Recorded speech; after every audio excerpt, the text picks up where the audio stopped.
Okay. We're going to go ahead and call the meeting to order tonight at 6:30 p.m. on November 18th. I want to remind everyone that per the city's rules of decorum, speakers, members of the audience, and council members are to conduct themselves with decorum and not to engage in conduct that interrupts the orderly conduct of the city council meeting. Also, public comment through Zoom will only be accepted for the agenda items listed within the consent calendar. Public hearing and other matters section of the agenda. General public comments will be accepted at the meeting by those physically in attendance at the appropriate time.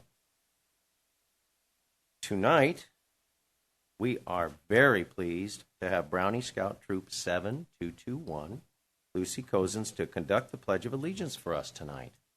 Would you guys like to come forward? Ms. Cozens, please come forward.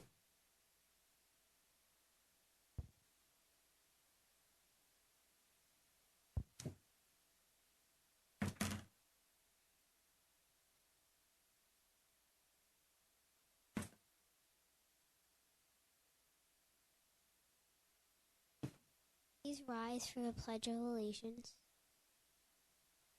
Place your over your.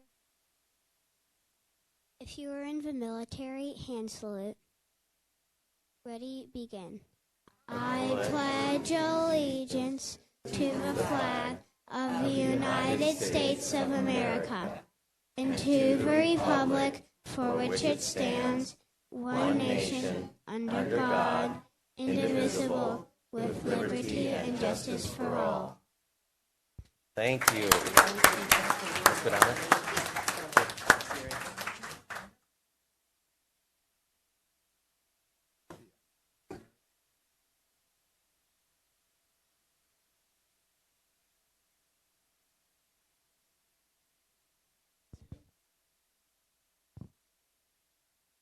Thank you, Lucy, and all of your friends for being here tonight. This certificate is for you on behalf of the Verne City Council to your Brownie Scout, Lucy Cozens, in recognition of your dedication to our community. So thank you so much for being with us tonight and leading us in the Pledge of Allegiance.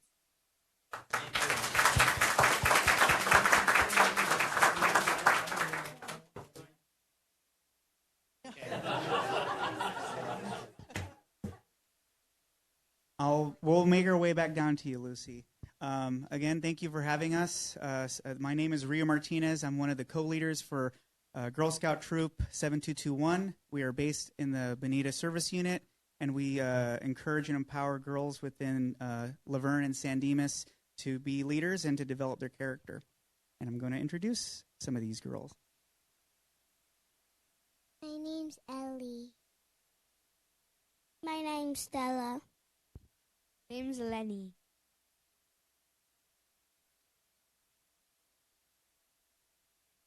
Lucy.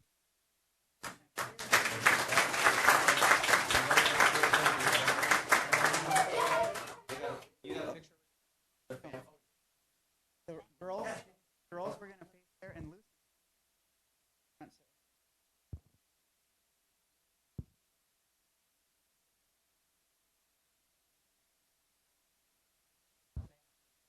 If the Scout families would like to come up forth for the picture. I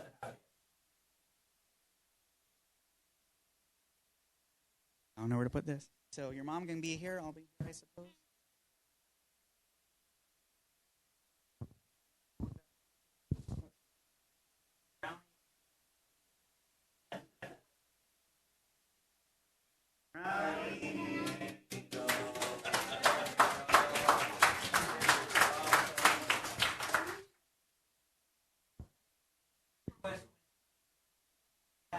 That's right.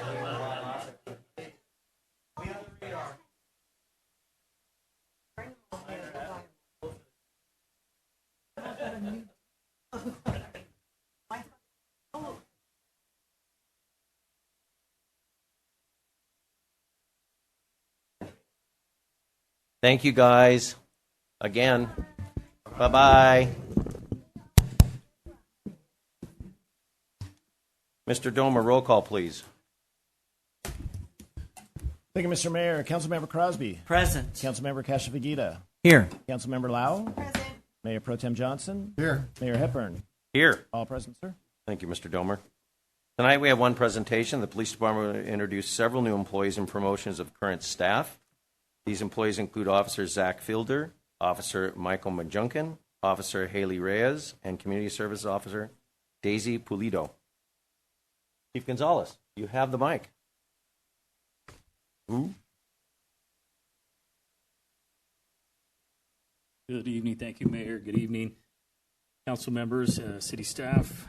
We are rounding third base here with the introductions of new hires and promotions. So thank you again for allowing us to do so we can highlight some of these accomplishments. Again, it's through your continued support that we're able to do some of this. So again, I thank you.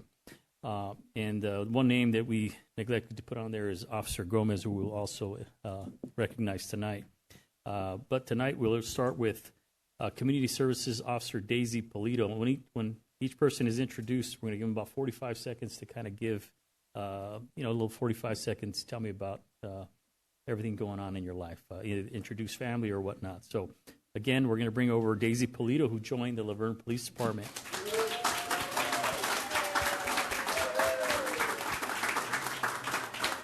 Front and center while I get to talk about you. Yeah, you came a little early. I was just trying to introduce you. You're good. You're there now. Yes. She came to the department in 2019 as a records clerk with a Bachelor of Fine Arts degree from Cal State Fullerton. Daisy brings a unique blend of creativity and professionalism throughout her time with the department. She has contributed to a variety of creative designs, including the redesign of the department's department forms and ID cards. As a community service, she was recently promoted to community services officer. Today is your first day, so yes, today is your first day. She will work directly under Holly here, and How much did you pay her? Oh, right? just checking. But we made space in the closet that we have them both in. So, but there is a room for 2 desks, so they're sharing that. As a community services officer, Daisy is excited to continue finding innovative ways to engage and support the community through both creative and practical solutions. So, again, join me in welcoming and congratulating Daisy Pulido on her promotion to community services officer.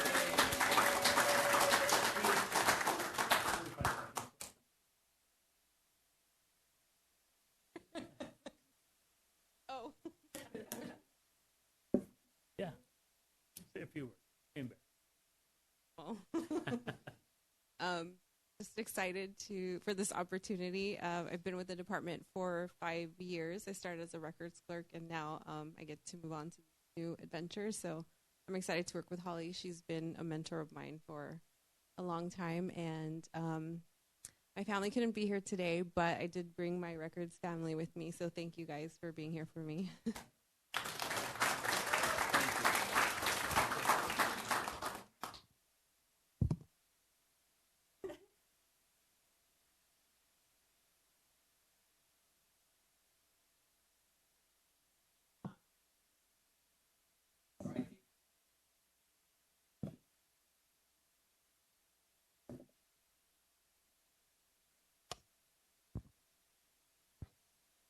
Okay, you don't have to come right away, Haley. You saw what happened.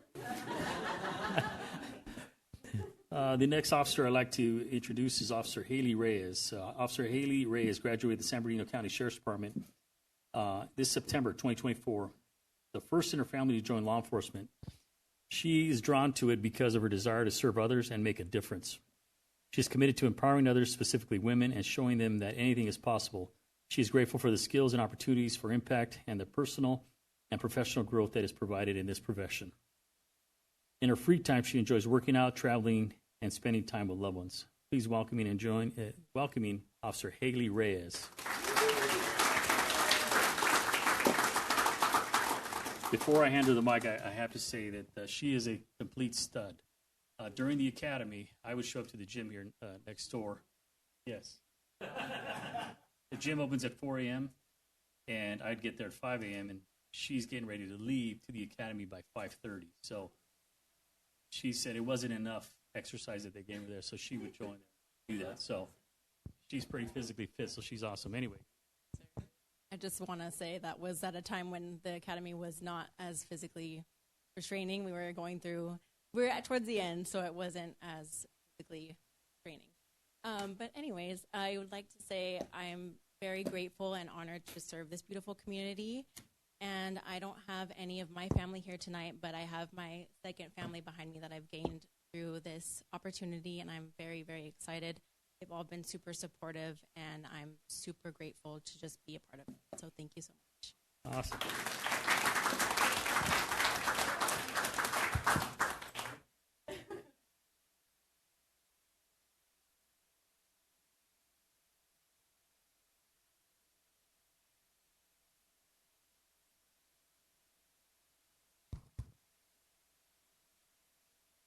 Okay, the next officer I'd like to introduce is Officer Michael McJunkin.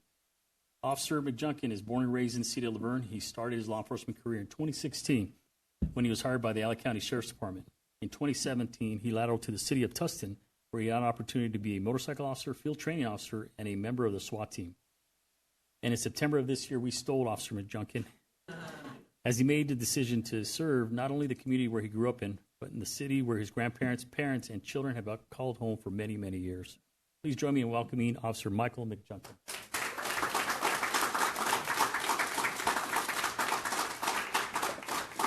He's another early riser that I catch at the gym really early in the morning. I'll make this really quick. Thank you, Chief, for having me. It's been a pleasure working for Laverne so far, many years to come. It's true what they say, no one ever leaves Laverne. I tried, and here I am. Unfortunately, my family couldn't make it today. I have two little boys that would not be well in this environment. So, again, thank you all, and look forward to many years.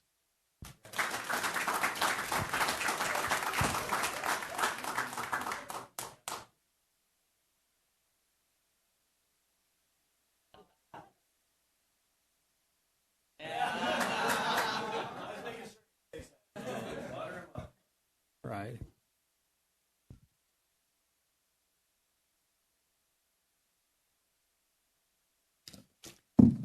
All right, next I'd like to introduce Officer Zachary Fiddler. In December of 2008, Zachary Fiddler graduated from San Bernardino County Sheriff's Academy as a deputy sheriff. He's worked at various assignments and stations, including the Victorville and Rancho Cucamonga stations. His training and experience grew as a DUI investigator, and he earned multiple accolades for MAD for 130 DUI arrests in a single year. He served on the Desert and Valley MATE team, which is a major accident investigation team, and eventually became an instructor for the advanced officer training at San Bernardino County Academy. Zachary took a 6-year sabbatical from law enforcement and joined the family business and became an investment advisor. He is married to his wife Lisa for 9 years, and they have 3 boys together, Jack, Parker, and Luke. Helping Jack in his Little League path, Zachary realized his love for the community and his willingness to make a difference. At that point, he decided to return to law enforcement and continue to positively impact the community. He retired the tan and green uniform and became a blue bell as he joined the Laverne Police Department. Another great catch for us. Please join me in welcoming Officer Zachary Fiddler.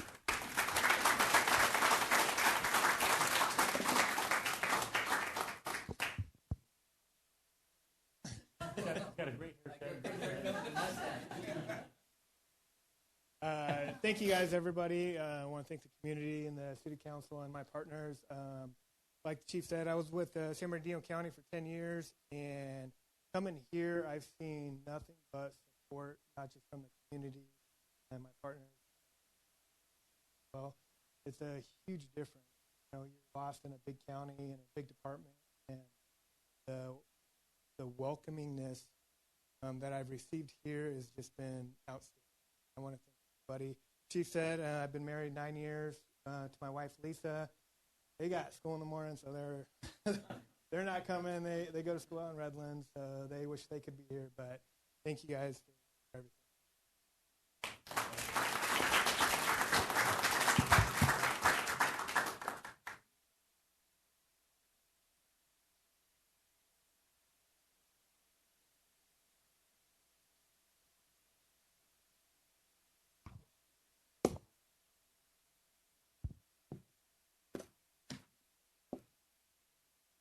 Okay, next I'd like to introduce Officer Sebastian Gomez. And Officer Sebastian Gomez joined the Laverne Police Department in May of 2021 as a police cadet. Again, I've said this many, many times, we're our farm system where we get our police officers from, where he assisted the department in various assignments. These assignments include records patrol, community services, where he spent countless hours of redacting body camera footage for the Detective Bureau. Sebastian worked as a police cadet until he was hired as a police officer.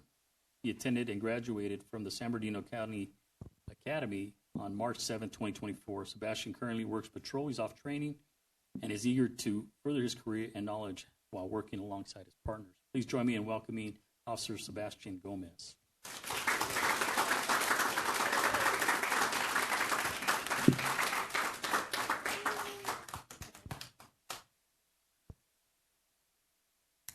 Yeah, so like Chief said, I came up through the farm system as a cadet, and it's a really humbling experience to be able to go from cadet now into a full-time position.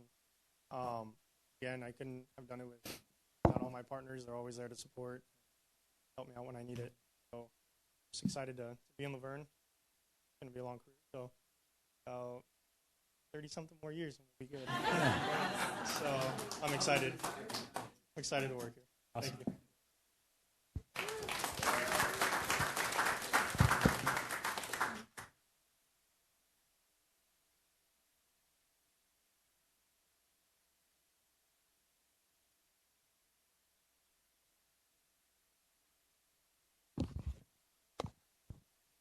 Again, thank you very much. I believe in the coming weeks we'll be introducing a new captain and several other promotions. So that's to come.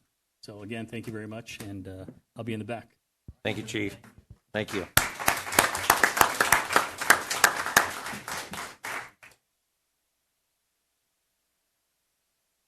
Oh, please.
Thank you, guys.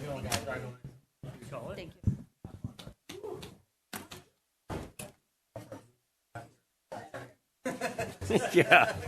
Don't pull him over. He's driving erratically. Whoa.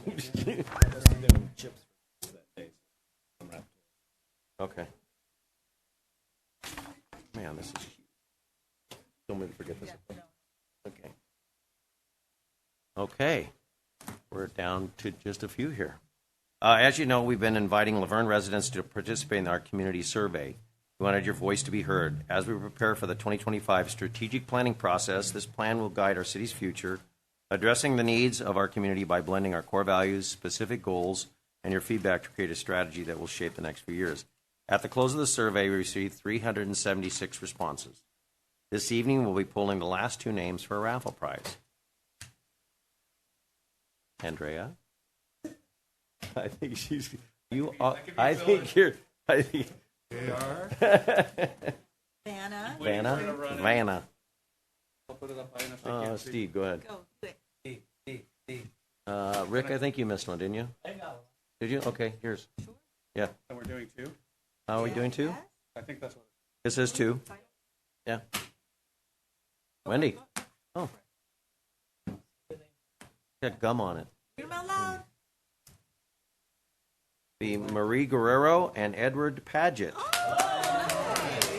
Okay. A trip to Hawaii. Oh, wait. I'm sorry.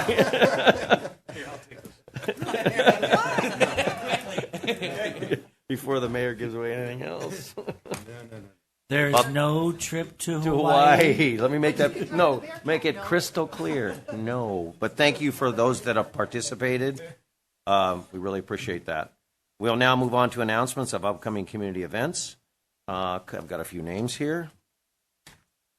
Raymond Swain, Ad hoc Water and Sewer. Mayor, council, staff. I tell you, yeah, well, you're looking for trips instead of Hawaii. You could go on these water field trips and see the depths of the sewer system. I think that was pretty. I think I've been there before, but whatever. Okay, well, thank you. The ad hoc committee studying the water and sewer rates meets tomorrow night, Tuesday, here in the council chambers at 6 p.m. And the agenda is on the city website. Appreciate everybody who's interested. Take a look at that. I highly encourage residents throughout the city of Laverne, and not just residents, business owners too, to participate in this process. And I'll get to a couple of reasons why in a minute here. Many of our surrounding communities are going through the same process. And some of them are actually just maybe 9 months or even a year ahead of where we're at because of how their fiscal works and all that good stuff. But I've noticed in the local newspaper here now, almost every week, there's an announcement of a city that has adopted their new 5-year plan for city and water rates. And it's quite staggering, some of the numbers that they've come up with. So I want the community to really participate, hear the information that we're hearing, the discussions we're having. We have a lot of experts come in from the city and various agencies presenting what incomes there are, what costs there are, what the processes are. It's really involved, but it's going to, through our process, we're going to come to the point where we're going to make a recommendation to the council on where we think water and sewer rates should be for a 5-year strategic plan. And it's very involved, a lot of information there, but don't want people to be surprised by waiting to the last minute and say, oh my, the earlier they get in, the earlier they can ask questions, and earlier they have impact on some of the directions that we may be taking. So tomorrow night, 6 o'clock, be there or be right there. Okay. Thank you, Raymond. Appreciate that. Adrian Romero, the library. Good evening. I'd like to discuss some events we'll be having at the Laverne Library. In celebration of Native American Heritage Month and to honor generations of veterans and peacekeepers from Native American communities, we'll be holding a program on this topic. During this event, people can create a veteran shadow box while learning about Native American veterans' contributions to the U.S. military and the significance of the National Native American Veterans Memorial. This event will take place on Tuesday, November 26th at 6 p.m. And beginning December 5th, Laverne Library will be holding Dance, Play, and Explore session for ages 1 to 5 every Thursday in the month of December at 10:15 a.m. During these sessions, children can dance and play while learning about motor skills. Attendance is limited, so advance registration is recommended either in person at the library or online at lacountylibrary.org. And for school-age children, we'll be holding a Swirly Snowman craft program where children can learn about the history of snowman building and make their own swirly snowman art piece. The event is for ages 6 through 12 and will take place on December 11th at 5 p.m. Okay, and to learn more about the library, please visit our website at lacountylibrary.org. That's right, a short list. Yes. Thank you right, very thank much. you. Sherry Best.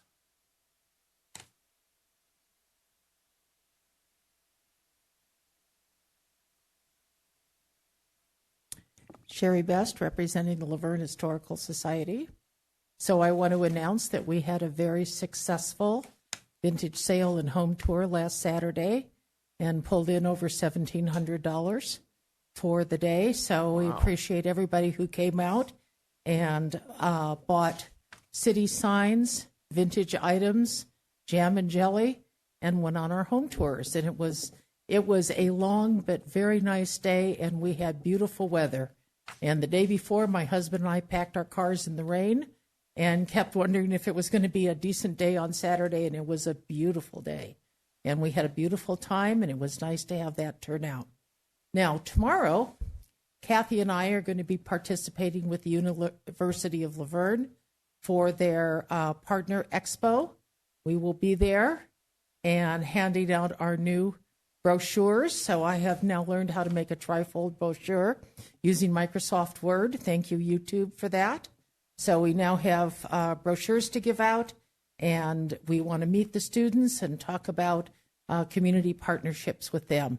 And then this Saturday, Kathy and I will be traveling over to Fairplex for Fall in the Farm, where we're going to spend another long day meeting people in the community and handing out more information about the Historical Society. So we're kind of ending this year with a bang, and our last big event in December will be at Monero Square on the 7th of December. We're bringing the truck. It will be wearing its Santa hat and a beard. So it will be masquerading as Santa Claus this time. A witch in October, Santa Claus in December, and the Easter Bunny in April. So you just never know how the truck is going to look. But it will be, and then Uncle Sam on the 4th of July. So we have many disguises, but it will be Santa Claus on the 7th of December. So come join us and bring your kids to have your picture taken with the other Santa that will be at Monero Square. Thanks. Thank you, Sherry. Anybody else wish to speak on announcements? This is not public comment, but announcements on upcoming events. Yvonne, come on up.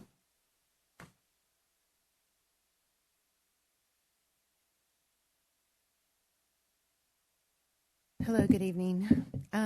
I mentioned this before, but I do want to keep reiterating it until the event happens. But the University of Laverne, along with the Cultural Awareness and Social Inclusion Committee of Laverne, we are having a Travel Through the World second annual global holiday celebration. We're going to have live entertainment, games, prizes, things for the kids to do, food, raffles, and it'll be at Sneaky Park.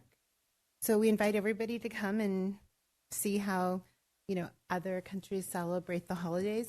Now, this is going to be on Saturday, December 7th, so it'll be from 12 to 3, so it'll be right before the holiday stroll, so that you can come over and have some really good food, see some entertainment, and then go see the truck and Santa. And then do the stroll. So I just wanted to make sure that everybody knows about this, and I'll keep announcing it until the date of the event. But thank you. Thank you, Yvonne. Anybody else wish to speak on announcements? Ram. That's it. You can't speak. Well, I just want to invite everybody to Old Town this Saturday. We have a car show coming up, so that's always a great event. And then on the 7th of December is our holiday stroll. It starts at 3, pictures with Santa, and then we'll have a story read, the tree lighting. The mayor will be there. So that's always a great event, too. And all the stores usually give out some type of treat or toy or something. So please join us then. Thank you very much. Appreciate it. Anybody else wish to speak on announcements? Well, as Mickey took a little bit of the thunder, but we got this big thing right here, Cruise in Laverne. So it's really fun. It's going to be Saturday, November 23rd from 10 a.m. to 4 p.m. It's wonderful. Will be hundreds of cars, and it's going to be a really, really great day. There'll be food. There'll be shop your local shops. So, yes. Also, this is the CHP benefiting chips for kids. So you can bring an unwrapped toy, and just bring an unwrapped toy and bring it for the CHP. I think I said the 6th. I meant the 7th. Saturday the 7th. That would be is our holiday stroll. That's the holiday stroll. Yes. That is the. You are correct. Yes. Very good. Thank you, Mickey. And any announcements from our council? Nope. Then we will move on to big poster. We will Move on to the consent calendar. All items on the consent calendar are routine and will be enacted by one motion unless a member of the city council or member of the audience requests separate discussion. Councilor, are there any requests for any of the items from the consent calendar to be pulled? Mr. Domer, anybody pull any items off the consent calendar? There were no requests. No requests. Okay. With that, is there a motion for the consent calendar? Move to approve the consent calendar. Second? Second. Vote, please. The consent calendar was moved by Crosby, seconded by Lau, and approved 5-0. Thank you. Now we move on to public hearings. There is one item tonight, adoption of an urgency ordinance establishing minimum densities in the mixed-use 1 and mixed-use 2 districts of the Old Town Laverne specific plan and determination that the ordinance is exempt from the California Environmental Quality Act. City Manager Domer, please call forward the staff member who will be reporting. Thank you, Mr. Mayor. Members of council, I'd like to call forth Candace Bocock, our senior planner on this item. And the city attorney is also available for any questions regarding the urgency ordinance. Principal planner. Oh, principal planner. That's okay. I forgive you. Candace, was that principal planner? Yes. Thank you. Thank you. Was that one more time? Principal planner. Thank you. Principal is your pal. Ah. And tomorrow maybe she'll trip me okay. You might plug your car into the wrong voltage. You never know. Thank you. Welcome, Principal Planner Bocock. Thank you very much. Thank you. Good evening, Mr. Mayor and members of the City Council. I am here to present the proposed urgency ordinance establishing minimum densities in the mixed-use 1 and mixed-use 2 districts of the Old Town Laverne Specific Plan. As you know, the city adopted the Old Town Laverne Specific Plan in 2013 to guide development near the A-Line station and establish higher densities of housing. Specifically, the areas on the attached map that was provided for you, the mixed-use 1 and mixed-use 2 districts with maximum residential densities is at 60 and 70 units per acre currently. In 2017, the city established an EIFD, Enhanced Infrastructure Financing District, near the station to capture property taxes to facilitate the construction of infrastructure improvement in the area. This is largely dependent upon the amount of new development. Residential development was based on the densities in the Old Town Laverne Specific Plan, and a lower density development could impact the future generations of the district. In 2022, the city adopted and HCD approved the housing element, which included policies to encourage higher density development, specifically around the Metro A-Line station. While we have been working on processing the ordinance changes required under the housing element and updating the Laverne Municipal Code to comply with the new provisions for state law, we have come to the realization that there are no minimum density requirements in the Old Town Laverne Specific Plan today. This means that developers could come build at much lower densities than what we originally anticipated in the Old Town Laverne Specific Plan. This would not be in line with the vision of the Old Town Laverne Specific Plan, potentially interfering with the EIFD achieving the anticipated financial outcome and result in a loss of anticipated housing units, creating a need for the city to rezone other properties to maintain an adequate supply of housing sites for low-income units. To ensure adequate housing is developed, it's important to strike a balance that avoids overly restricting housing options.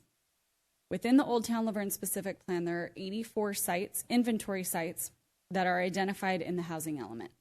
From these sites, 18 of them are located in the mixed-use 1 and mixed-use 2 districts, with the remaining 66 sites that are spread among other areas of the plan. The 18 sites in mixed-use 1 and 2 are the only areas that are anticipated densities that will exceed 50 dwelling units per acre. To support this housing and financial goals of the specific plan, the EIFD, and the housing element, it's recommended to establish a minimum density of 38 units per acre for these 18 specific sites. For the other 66 sites, there will be no minimum density requirements applied. The approach ensures flexibility for various types of development while maintaining the intended version of higher density areas near the transit station. The ordinance is exempt from CEQA because it is not considered a project and will not result in direct or indirect physical changes to the environment. And Even if it was considered a project, it would then also be exempt from the environmental review pursuant to the common sense exemption, because it does not provide to any changes in the development capacity beyond that which currently exists today. The recommendation is that the City Council, through a 4/5 vote, adopt the urgency ordinance establishing the minimum densities in the Mixed Use 1 and Mixed Use 2 of the Old Town Laverne specific plan and determine that urgency ordinance is exempt from CEQA and the city's environmental guidelines. Following this, the city will conduct noticed public hearings in probably around February is what we're shooting for Planning Commission and City Council for the formal adoption of the ordinance. I am available from staff if you have any questions, and Kim, the city attorney, has been involved in this process along the way, so if you have any questions, I'm sure she would be able to answer them as well. Thank you very much. Thank you. I'm going to open up public comment right now. Do we have any public comment on this item? Please. Kalusik. Kathy Kalusek from 3rd Street. So I'm reading it as an emergency ordinance, but is it going to be set in stone? I've been a realtor a long time, and I am pro-housing and development, but that sounds like really high numbers. You know, the 38. I was thinking maybe minimum 25, but I don't know if we have to have that in order to get the benefits that we need to get. So, but it sounds like we're going to have study sessions, but will the study sessions happen, and could we change it later, or is this going to be set in stone? That's my question. Thank you very much. Anybody else wish to speak on this item? We'll go ahead and close public comment. Candace, would you like to read that? Would you like to? Yeah, Attorney Barlow. I can address that, Okay. Mr. Mayor. No zoning ordinance is ever set in stone, but the goal here is to not only comply with the housing element that was adopted and approved, but also to carry out the anticipated vision. And right now, there's expectation that there will be development in this for these parcels. Remember, this isn't the entire one of 60 dwelling units per acre or 70 dwelling units per acre. So the 38 is actually pretty low in comparison to the maximum density. But in any event, no. I mean, there's once it's built, right? But ultimately, zoning changes can be made in the future by appropriate through public input, public hearing, planning commission, and city council decision. Thank you. Council, any comments on this item? Just a comment. Though this says urgency ordinance, last council meeting, the subject did come up, and that's why I don't have any questions, because they were answered last time too.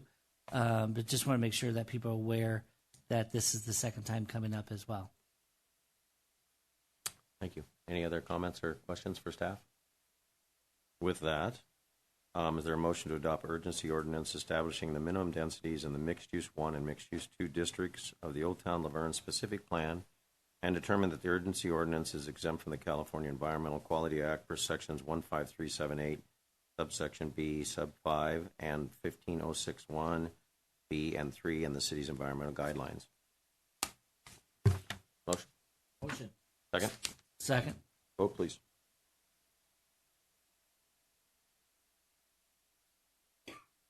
Item number 6 was moved for approval from Cashel Vegeta, seconded by Crosby, and approved 5-0. Thank you, JR. We now move on to other matters. There are 2 items tonight. The first item is a Parks and Recreation Master Plan Update Award of Contract. City Manager Domer, please call for the staff member who we're reporting.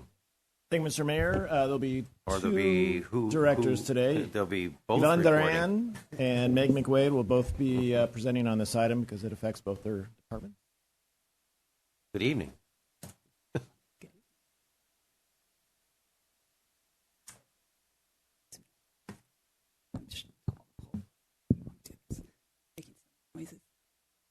All right.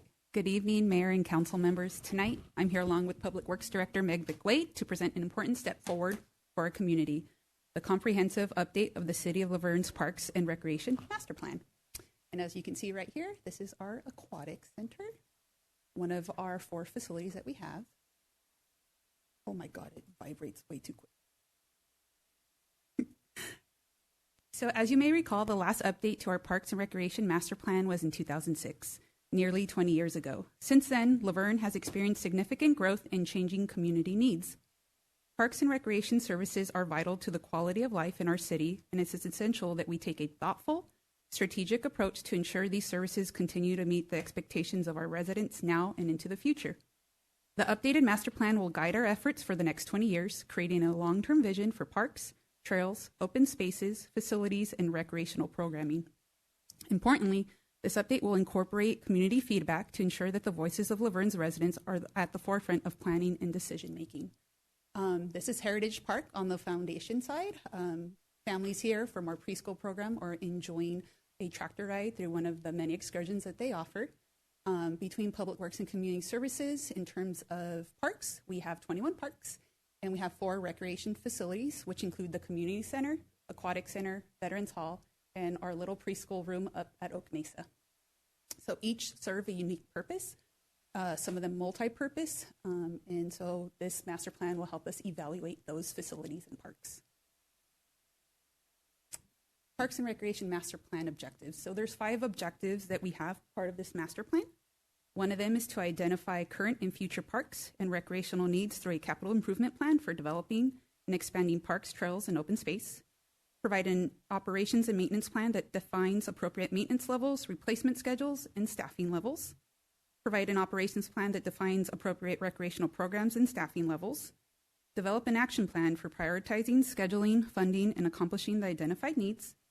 And recommend new and or modify existing policies to guide city staff and city council for planning, development, and expansion of the city's open space, parks, trails, and recreation resources.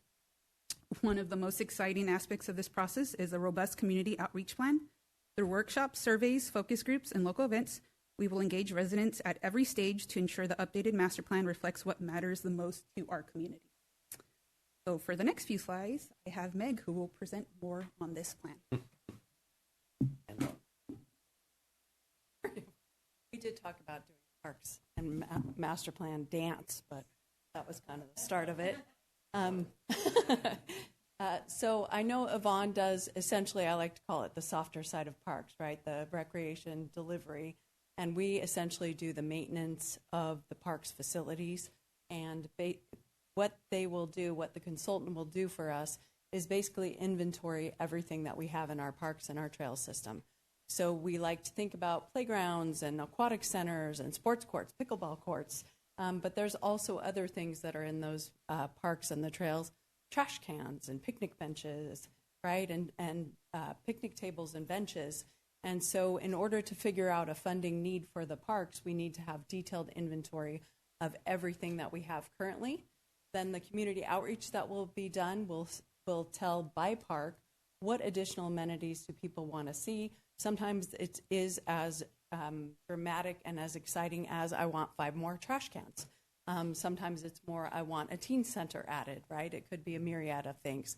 So essentially what they'll do is they'll meld the existing infrastructure that we need to maintain as well as the proposed from our community outreach, and they'll come up with a 20-year plan, as Yvonne mentioned, and the goal would be to figure out also how to fund it, whether it's through grant programs, through existing funding, but also subsidy levels that council is interested in having for both programs as well as capital improvements. And so they'll design the 20-year plan, ultimately give us 10-year prioritized projects and 5-year development plan that actually is funded. That's the goal of this project.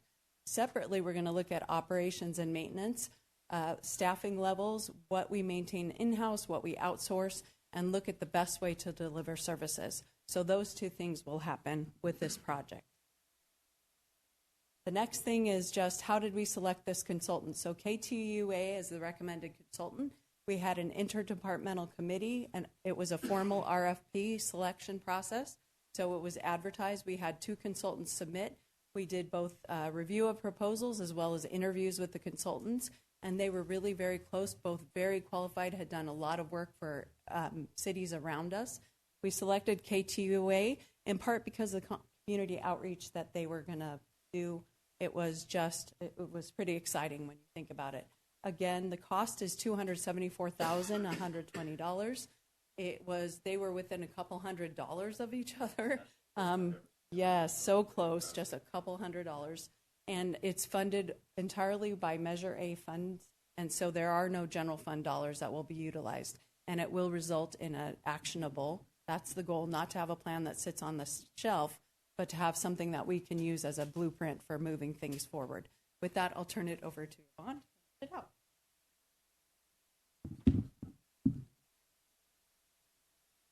So there's a timeline for this project. It's roughly 12 months, and so I'm going to walk you through a little bit of this. And so the Parks Master Plan, it's designed to ensure a thorough and inclusive process that reflects the needs of our community. We are set to begin in January of 2025. We'll kick it off with an initial staff meeting, and these meetings will lay the foundation and for the project to ensure a clear coordination and alignment across all departments, making sure that we're all pretty much agreeing to this. We will kick off this efforts, and then from there, around February, we'll focus on establishing the overall plan, the vision, the goals, objectives, providing the roadmap for the next 2 decades for us, or 20 years. Next, simultaneously, during the first quarter, we'll evaluate the existing conditions of our parks and recreation facilities. This assessment will help us understand the current state of our resources and identify opportunities for improvement. Following along in March and ongoing, this is the fun part, I think, is a community outreach and engagement. It is my first Parks Master Plan with this city, but I've been part of 2 other Parks Master Plan in the city of Oxnard, actually technically city of Camarillo, city of Norco where I live. So I love the community engagement. That's where you can really say, I need more baseball fields, or like see what other people are, pickleball courts, indoor pickleball courts. I would love an indoor gym, just saying. So that's that process, that in community engagement, just shape the futures of our parks and facilities. The needs assessment between April and July, the project will focus on a needs assessment informed by the community feedback and evaluations. This phase will result in actionable recommendations to address current and future needs. Then in June and July, we'll develop a capital improvement plan. This plan will identify priority projects, the development and expansion of parks and trails, and resources allocated efficiently to meet these goals, whether it's grants, like the Niagara grant, the Measure A funds, prop funds, or formerly now Measure A funds, that will help us develop that. A crucial aspect of sustainability, the operations and maintenance plan will develop around May or June, and this plan will outline strategies to effectively manage and maintain our parks and facilities. And then the draft plan between July and November, we'll prepare a draft and present to council on 2 different occasions of the updated master plan from September through November. The plan will refine and finalize the feedback that we gather from staff in the community. This well-structured timeline ensures a comprehensive, inclusive, and transparent process with the ultimate goal of delivering a parks and recreation master plan that truly serves the needs and vision of our Laverne community. If approved tonight, KTUA, who is also online, just in case council has any questions, will begin work soon, and we will start prepping in December of 2025. This plan will be our roadmap, ensuring Laverne continues to provide vibrant, accessible, and sustainable parks and recreation facilities for decades to come. With that, I recommend that the City Council authorize the City Manager to execute a professional services agreement with KTUA to lead the Parks and Recreation Master Plan update. Oh, there is one more. You jumped the gun. Wow. It is the best slide. I'm just saying it is the best slide. It's a fun question one. Just saying. So thank you. We are happy to answer any of your questions. Oh, that's what I was waiting for. Hold on. Can you make that picture any bigger? Oh, it gets better. Oh, yeah. Oh, no. Oh, Jesus. This is why we need a Parks Master Plan to see what kind They of need to have playgrounds we need to cushion improve. on. They need cushion right there. It just replaced. It just replaced.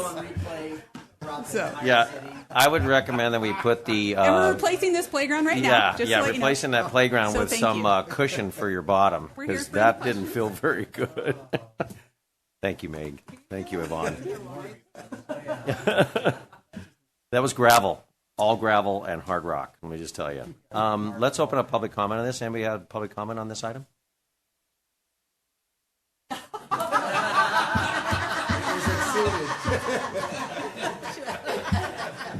Please don't ever notice me in the crowd. Patty, there's a microphone. Yeah, come on up.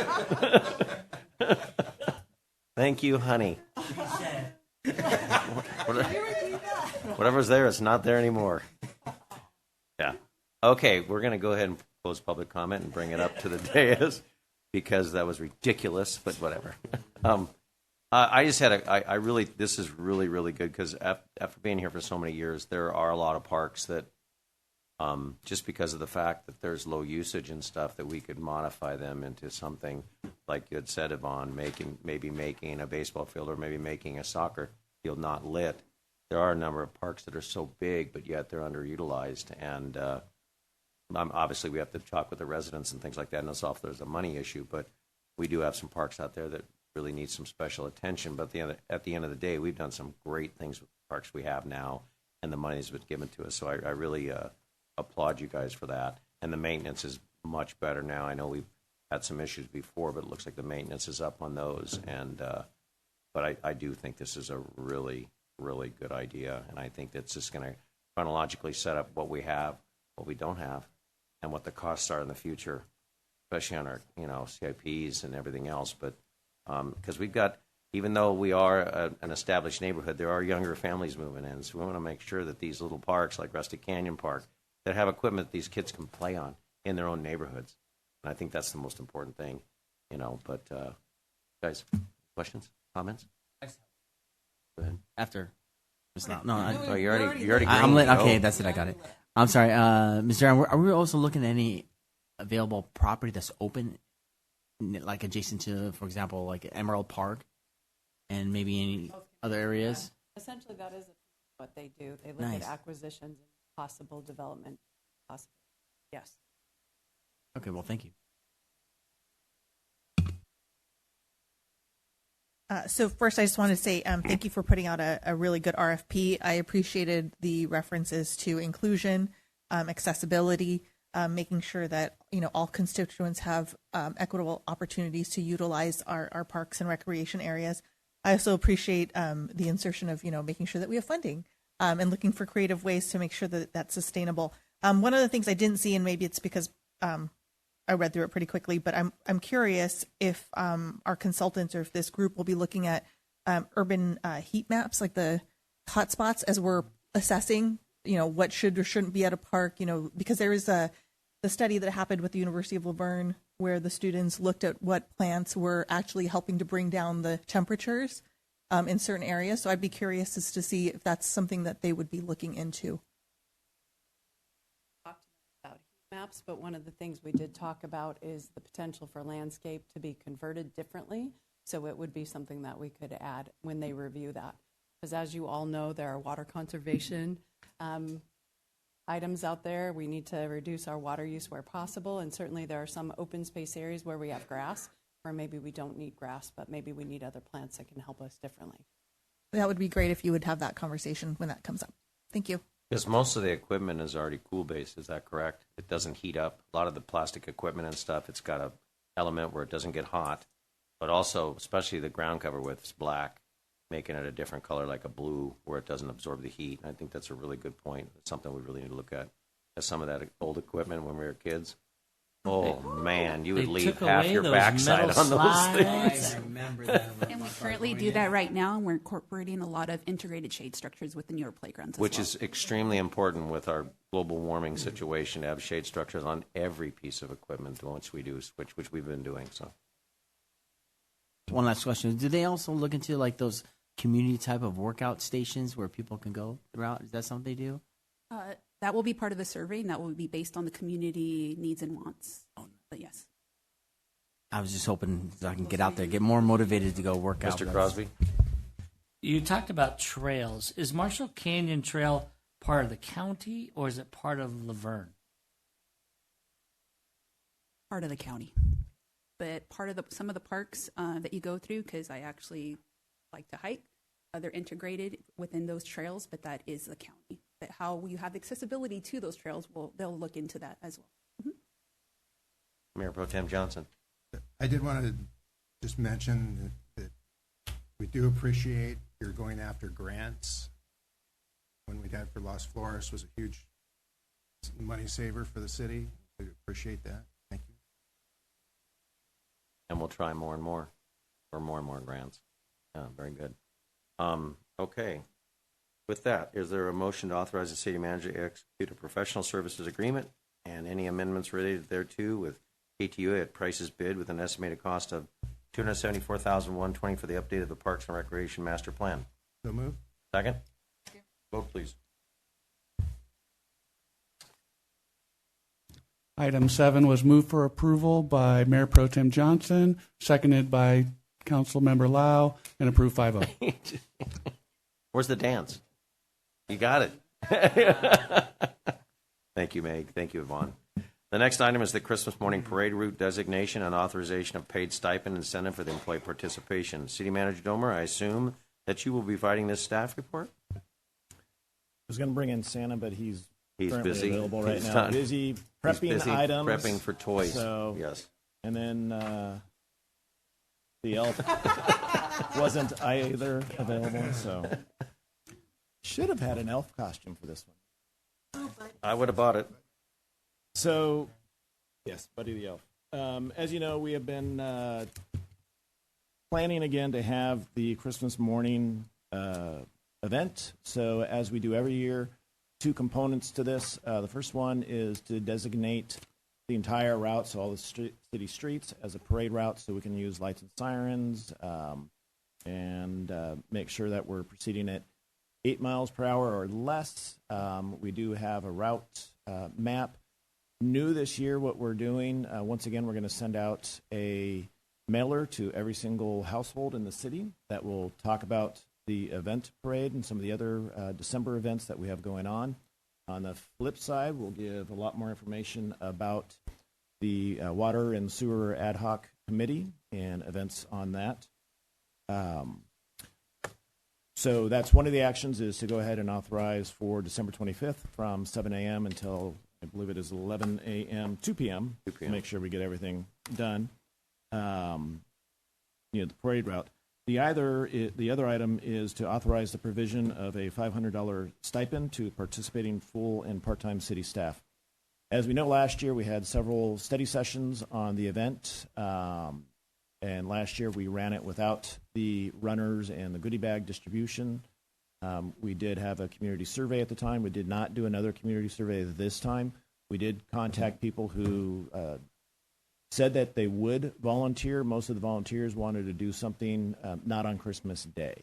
We did reach out to the few that had asked or said they would do something for Christmas Day, and heard back from a couple people, but nothing specific. Last year, we did look at, and the council approved, a double overtime for certain positions to make sure that we could staff everything. And again, we have 6 routes going out, each with a minimum of 2 cars. So we have the lead vehicle, which is going to be a public safety vehicle, be it police or fire, RSVP, or one of the utility trucks from the fire department for the lights and sirens. Then we're going to have the Santa vehicle, and it differs based on if Santa likes to be in a tow truck or on an antique fire engine or something in between.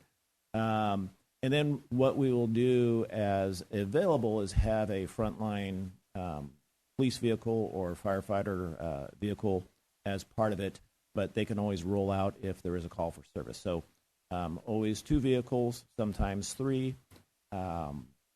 And last year, in order to make sure that we had drivers and navigators, so that's 2 drivers for each route, so navigator, we did go with the overtime, the double overtime. And looking at those costs and trying to branch it out a little bit more, because we were not getting the volunteers to make sure this would be able to play off, we looked at the $500 stipend for all full and part-time employees. And so we've had a little bit more interest in that. Right now we're about 8. We would like 12 total. We do have a budget. In the budget we put $12,000. That was for whatever the payment, and again, when we put together the budget, it was going to be the double overtime, but then also the mailer that we send out, and then any decorations or anything else that we have to fix to the vehicles that are in the parade route. So we believe that we have enough budgetary funds for that. That doesn't include all of the staff time that goes into this planning effort, and we've had plenty of discussions at the executive level and with staff about the event, making sure things are going on. There'll still be multiple trainings coming up. We would still love volunteers who are willing to give up their Christmas morning. Again, by eliminating the runners and the distribution of the goodie bags, most of the routes last time were able to get it done within 4 hours, which is great. As I kind of mentioned on the mailer going out, it's going to redirect people back to a website. I believe that is, cityoflaverne.org/Christmas morning. And new this year is based on strict adherence to the parade route map by all the drivers and the navigators. We're dividing up the routes into smaller areas, and we'll give a estimated time that the vehicles will pass through that. It was one of the complaints we heard the last time is, you hear a siren somewhere in the distance, but you don't know if they're out front, the neighborhood behind you, or where at. So we're trying to pinpoint a little bit better because we don't have the Santa tracker. That doesn't work in all the places. So we're giving those time frames of, 7 to 7:45, 7:45 to 8:30, things like that. So people are a little bit better in tune as to when, based on the map, Santa and the vehicles will pass by. So with that, if there's any questions, I do want to state, whereas there's a lot of staff time into this, we know it's a cherished event. It is increasingly difficult to put on the event. We had that discussion the last time, and so had talked to some members of the community the last time. And again, if after this event there's a community group that wants to meet with me, step forward, and we can try to make sure that there's an event next year, gladly to have those discussions and to make sure that the event can go on. But I just want to, for the record, make sure that the council knows it is difficult. That's one reason why the $500 stipend. Some of the staff members that I talked to said their family members are going to be out or their parents are going to be gone, and this is the time they have available. But that changes every year. So with that, if there's any questions.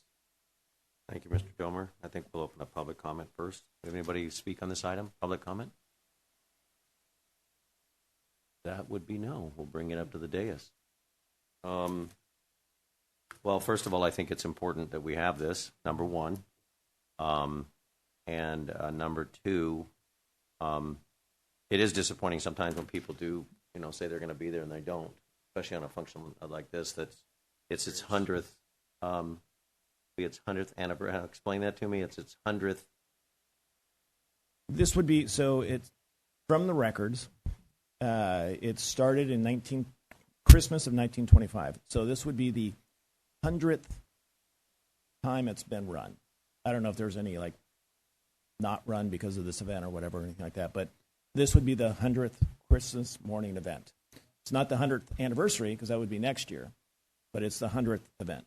Now I had to figure that one out. We need to think about that as we move on to as we move on to next year. It's important that we probably celebrate that 100th anniversary and work ahead of that. Mr. Crosby.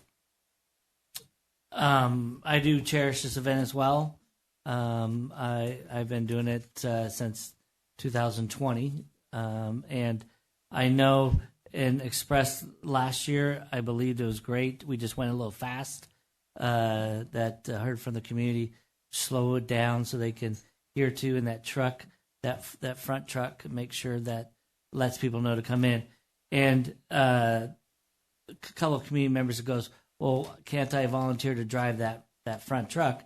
The answer is no, because of insurance and the pieces. That's why we have liability. That's why we have to do our employees. And so just want to make sure that is stated too. So that reason why we are paying people. And it is a significant time away on a holiday in the morning, prime Christmas time that this does take away from families, and so it's a burden on the city. Also, the belief before was the city's been putting on for 100 years. The city has not been putting on for 100 years. We were pleased that the fire department and they put it on for a majority of the time. Then it was volunteers, but the liability of people running in the streets, jumping back on a truck, not on a truck, has been injuries and things happening, is why we have to do it the way we're doing it now to be safe. But also, it's just a great community event and brings neighbors out to see neighbors. And we want to really keep that event going. And this is how I believe the best way to do it. So thank you, staff. And thank you to our fire department and our police and the rest of our employees that are willing to help out all the residents in Laverne. There's no other event we have in Laverne that touches almost every single street, every single house in Laverne except this one. So thank you so much for putting that on. Thank you, Councilmember Crosby. Councilmember Cash. My colleague nailed it. So that is 100% how I feel. Ever since I was a kid in 1985 and I grew up here, that's one of the things I remember all the time, seeing Santa. And it was, you see your neighbors. Growing up, same thing. I don't want to take away from everything he said, but that was just awesome. He nailed it. We need to continue this. So whatever I got to do, I'll be there. Councilmember Lau. I'm going to say ditto to all the things that my esteemed colleague said. My only question is with regard to the fiscal analysis. I know you said estimated stipend costs are $7,000. Is that going to be and you had mentioned you're looking for 12 staff members ish, 12 to 14. Is that going to be enough? At this time, yes. Okay. So again, it's hit and miss. Somebody gets sick that day, we may have to struggle a little bit.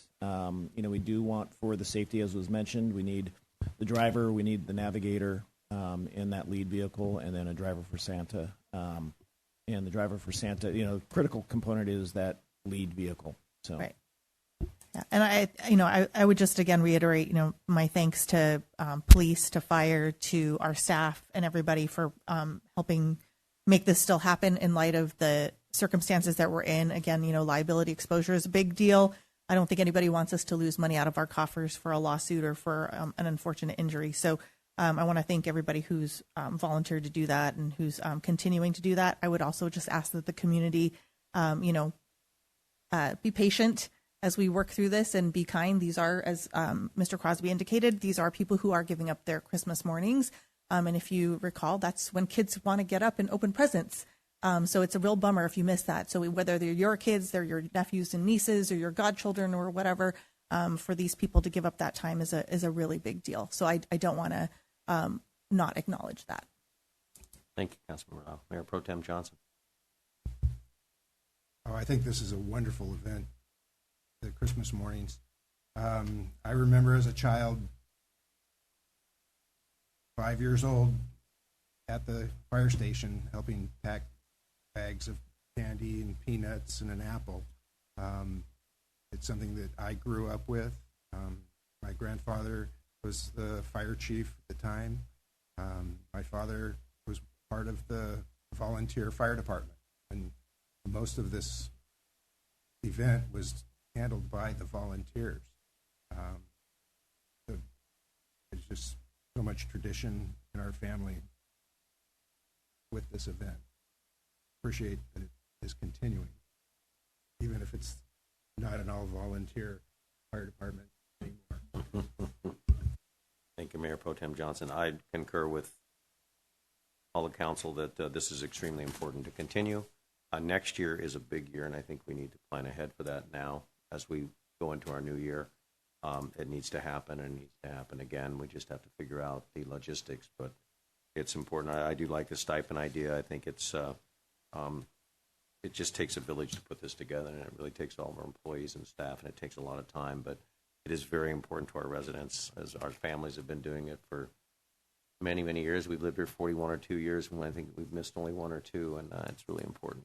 Kids love it, the families love it, so one of those things, and I'm sure we'll get some notoriety out of a 100-year anniversary. So I think it's important that we make sure that next year we start working on it. But it needs to stay, and we need to keep it going. So is there a motion to designate the streets of the city of Laverne as a parade route on Wednesday, December 25th, 2024, from 7 a.m. through 2 o'clock p.m.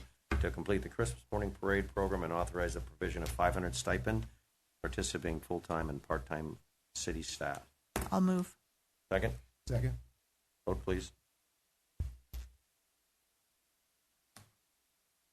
Item 8 was moved by Councilmember Lau, seconded by Mayor Pro Tem Johnson, and approved 5-0.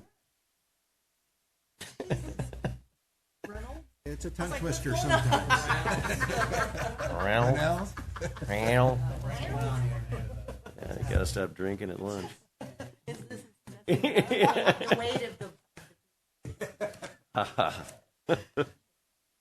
Well, thank you very much, and we continue on with a wonderful tradition. Now we move on to public comments and oral communications. This is the time set aside for anyone wishing to address the City Council on items not listed on the agenda, but within the subject matter jurisdiction of the City Council. I want to remind everyone that a Brown Act prohibits the City Council from engaging in discussion on any item not appearing on the posted agenda.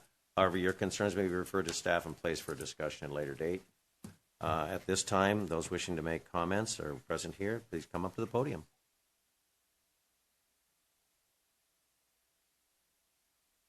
Patty, you want to talk about the load rating on a slide?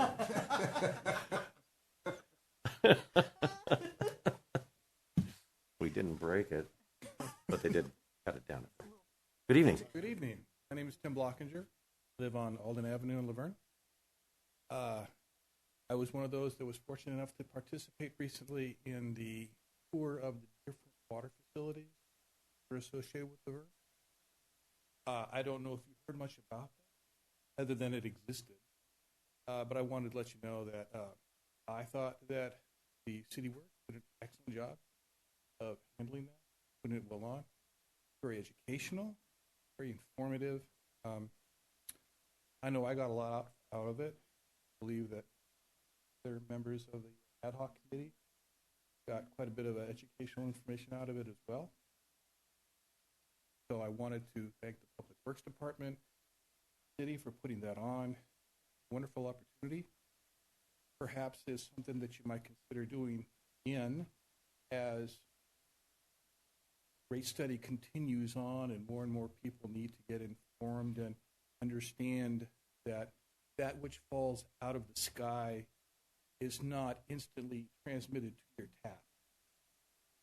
There's a lot of work that has to get involved, a lot of infrastructure.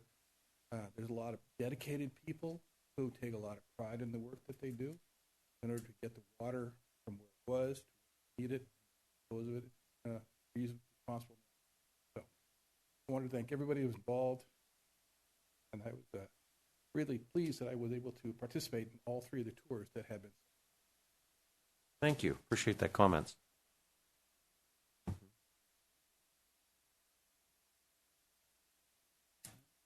Anyone else wish to speak on public comment? Come on, Patty, it's your time. Come on. They actually took those slides. They literally, when we were done, they cut them and threw them away. It wasn't the damage that Steve and I created. It was just because they were putting new slides in. With the last slide. With that, we're going to close public comment, and we're going to bring up the dais Council Member Lau. Just a couple things. I had the pleasure of attending Roynen's Veterans Day event. Their second graders put on a lovely Veterans Day event on the Friday before Veterans Day. Councilmember Crosby and I were there, and it was a really nice event. The teachers did a fantastic job of honoring family members and friends of the students who served in the military or are currently serving in the military. There was special seating for veterans to come and attend and watch. So it was, I think, just a very lovely community event. The kids did a great job. The little student body president, I think it was, that came up and gave the little introduction of where people needed to navigate themselves after the event was really charming. So it was a great event. I know there was an event at Oak Mesa as well. I'm not sure if other council members were able to go to that or not, but I think these are just really good examples of what our schools are doing in terms of trying to engage the community and the families in events and in holidays. So just really wanted to give them kudos and props for that. On Veterans Day, and I won't spend a lot of time on it because I'm sure Mayor and other council members will want to talk about it, but we did participate in the Veterans Day event at the VFW Post. And I think, Mayor, you might have the information on the fundraiser, but for those that may not know, they are fundraising for the Veterans Memorial Statues Fund. And so it's going to be, this is not the best rendering, I'll be honest, but it's, you can't really see it, but it's going to be statues at the memorial. There'll be a man, a woman, and Wounded veteran. a wounded veteran that will be on display. So they are currently raising money and are looking for folks to help donate and participate. So if you are interested, We'll post all this. the information will be posted. Also, just wanted to let folks know that there is a Tri-City Mental Health Authority board meeting this Wednesday where we will be voting on the contract for the new executive director. So a new executive director was selected. His name is Anson Placide.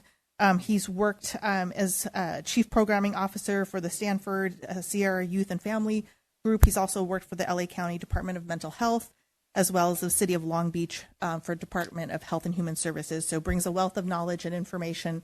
And I think we look forward to obviously continuing our partnership with Tri-City and with Pomona and Claremont. So if you don't know about Tri-City, highly encourage folks to be aware of them. It's not just,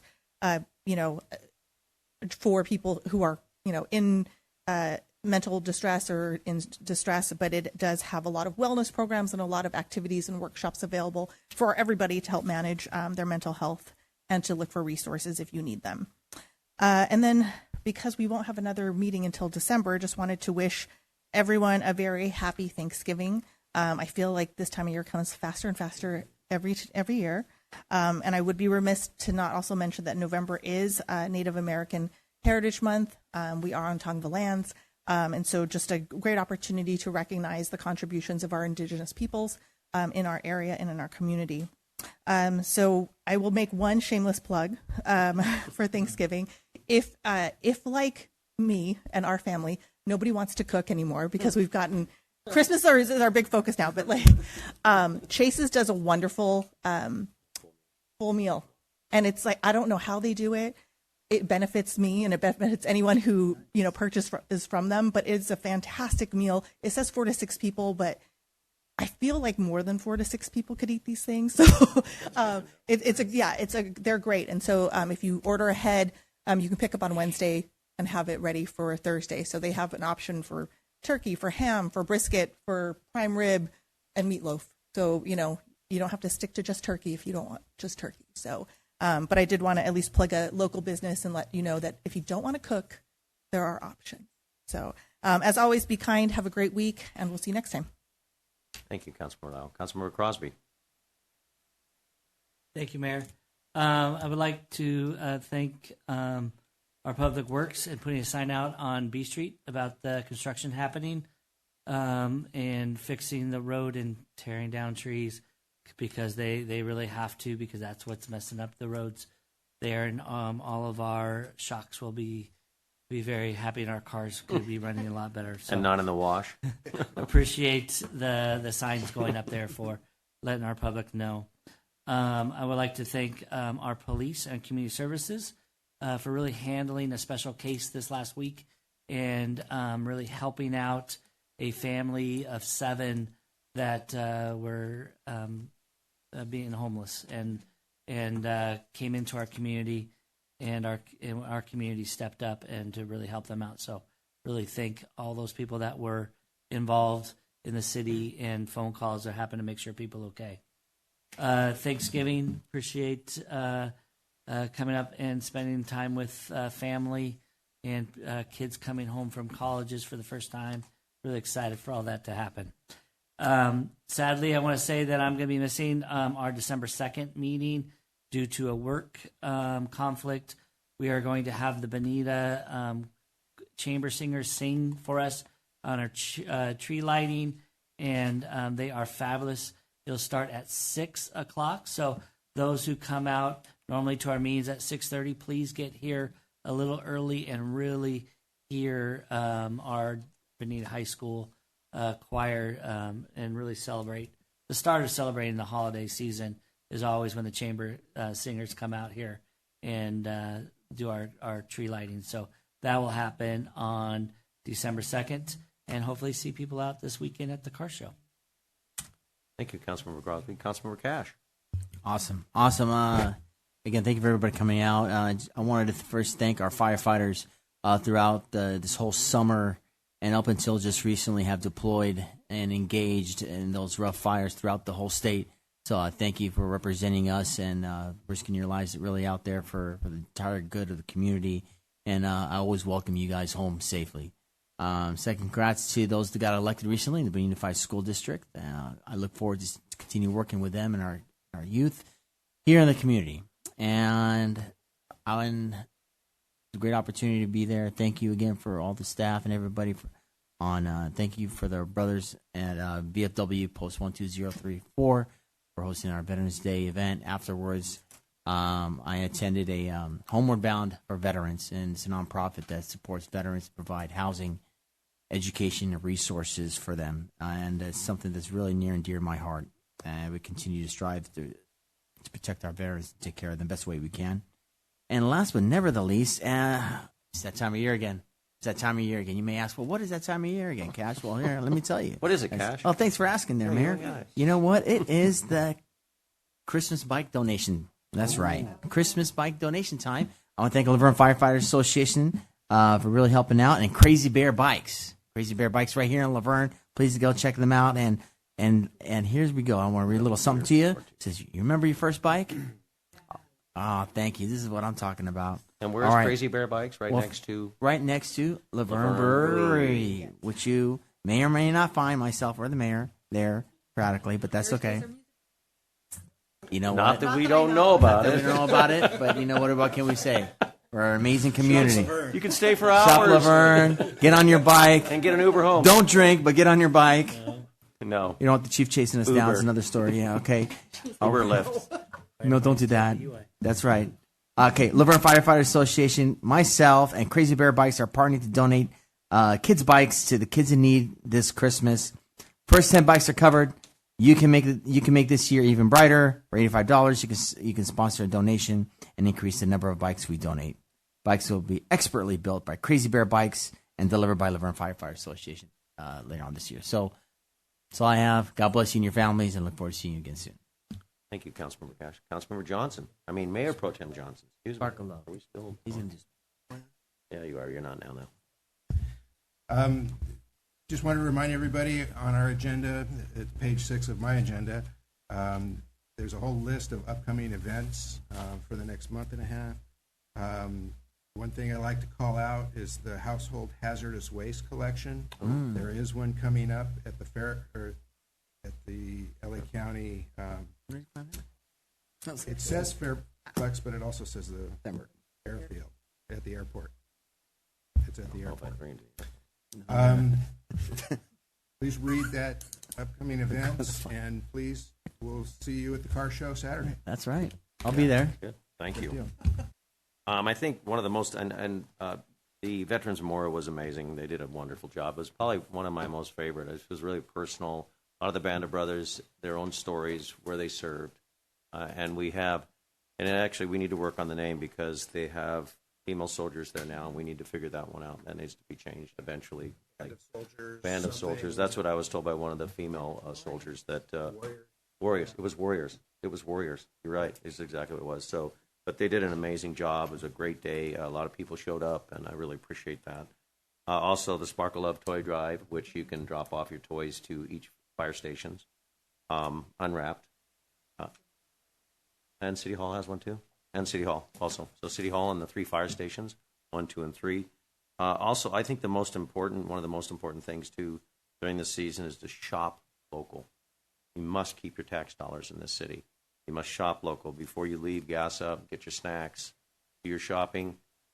Shop at your local jewelry stores, your clothing stores, your, our businesses put their heart and souls into it, and I think it's very important that we reciprocate with showing our, our dedication to our community. And that's how this city functions with all the wonderful services we have, which we have wonderful services. Also, I want to thank our staff. This is a lot of work to put these packets together. We zoom through them really quick, and you have your, when you do each portion of it, it's a lot of work. It is a tremendous amount of work, and we all truly appreciate what you guys do for us to bring this up to make it seamless for us. And it's just the dedication from our employees and our staff, and we really appreciate that. Also, I attended, I can pull this back up again. I attended it's the membership of the California Association of Council of Governments. It's called CalCog. It consists of 49 regional public agencies across the state, including councils of governments, metropolitan planning organizations, county transportation commissions, and similar entities, all representing cities and counties with California. This 49 regional public agencies span from Redding to Palm Springs, and being on the president of the San Gabriel Valley Council of Governments, just one of the entities, and I guess I got elected to the second vice president this time, so it was like, so now I serve on that one along with the COG. But the most important thing is these are regional agencies, and if they do something there, it helps us here because we learn from them how things work, especially with your housing numbers, your vehicle miles traveled, the gas tax that's going away because of electrification. There's a lot of things that we need to do as far as a local level, but instead of us doing it individually, we work as a team throughout the entire state, and it's proved to be very beneficial. So the COG asked me to go up, and then I was elected on the board. So I think this is going to be something that's going to benefit ourselves, our cities, and all of our cities, the surrounding cities. That was this week. My wife and I went. We got a tour of the Capitol, and it was really cool because when we were coming out, they were having the Assembly legislative session on training. So all the new Assembly members were coming out. So we got to see some of our Assembly. Our new Assembly member, John Harvidian, was there. We got some pictures with him and a number of the other Assembly members. So it was a lot of fun. Am I missing anything? First of all, have a happy Thanksgiving. I want to enjoy your family, and we have one other item. Well, I just want to say that for Tesla owners, if you don't know, but I do believe that the Tesla charging station that's on the It's open. eastern side of Mr. D's is open. I noticed it the other day, and I saw Tesla's charging. I was like, wow. Yeah. So charge your cars in Laverne. And one of many to come. There will We're be working more. on electrification and bringing charging stations so people that come, they can charge for a half an hour or so. They can go shop local, eat local, buy jewelry when they're here. I mean, things like that. I mean, clothing for their children, right? Donuts, get food, So all the good stuff. Go to church, gas up, have a beer, and not drive for 2 hours. Yes, wait, Chief got that. With that, anyway, I want to have a happy Thanksgiving. It's a wonderful time. This is one of my favorite holidays. People get together, just have some food and beverage, and just enjoy each other's company. Because Christmas does have a tendency to be a little hectic sometimes, but it is a wonderful time of year. We got a lot of things going on, so pay attention to our calendar in the back. Very important. We've got a lot of great stuff. As soon as November's over, December hits, and we are just happening in this community. So pay attention to all the local stuff. Our next regular city council meeting is on Monday, December 2nd. As Councilmember Crosby stated, there was a study session, but now we're not because we're having the annual tree lighting ceremony at 6 o'clock p.m. with the wonderful, wonderful, wonderful chamber singers here. And the regular meeting will start at 6:30 or so. As a reminder, and I think we have some special guests that are going to be there that night, if I'm not mistaken, on the tree lighting. Just a couple. Yes, a couple special guests. As a reminder, upcoming events, again, on the back of the meeting, and we are adjourned at 8:01 p.m. Thank you all for being here.